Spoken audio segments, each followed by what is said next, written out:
আসসালামু আলাইকুম। সবাইকে বায়োহাবে স্বাগতম। সঙ্গে আছে আমি শাওয়ারাইডিস। আজকের ক্লাসের শুরুতেই থাকছে সেন্ট্রিওল।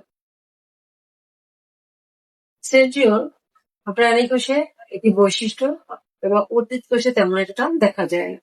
এটি কোষের নিউক্লিয়াসের কাছে অবস্থিত এবং এটি দেখতে নলাকার এবং জোড়ায় অবস্থান করে। সেন্ট্রিওলের চারিদিকে এক ধরনের তরল পদার্থ থাকে যাকে বলে সেন্ট্রোস্ফিয়ার। সেন্ট্রিওল এবং স্ফিয়ার একত্রে বলা হয় সেন্ট্রোসোম। এখন আমরা সেন্ট্রিওলের গঠন দেখ। সেন্ট্রিওল আসলে লম্বা বিভিন্ন মাইক্রোটিউবিউলস নিয়ে গঠিত এবং 3টি করে মাইক্রোটিউবিউলস নিয়ে একটি ত্রয়ী গঠিত হয়।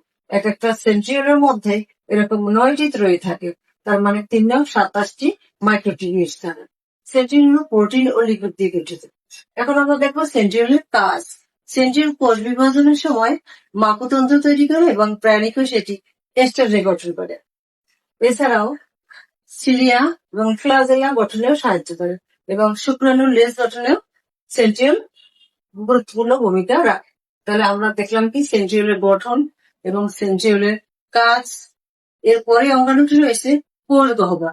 কোষ গহ্বর উদ্ভিদ কোষের একটি বৈশিষ্ট্য এবং এটি সবচেয়ে বড় কোষ গহ্বর থাকে উদ্ভিদ কোষে। প্রাণী কোষে এটি সাধারণত দেখা যায় না, থাকলেও সেটি অনেক ছোট ধরনের।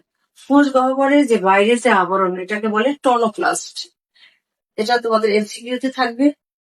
এবং কোষ গহ্বরের ভিতরে এক ধরনের তরল থাকে যেমন সঞ্চিত খাদ্য, সেটাকে বলা হয় কোষ রস। তাহলে আজকে আমরা সেন্ট্রিওল এবং কোষ গহ্বর সম্পর্কে জানলাম। এখানে সেন্ট্রিওলের গঠন এবং কাজ তোমাদের পরীক্ষায় থাকবে এবং কোষ গহ্বর থাকবে টনোপ্লাস্ট কি। আজকের ক্লাস এখানে শেষ। সবাইকে অনেক ধন্যবাদ। আসসালামু আলাইকুম।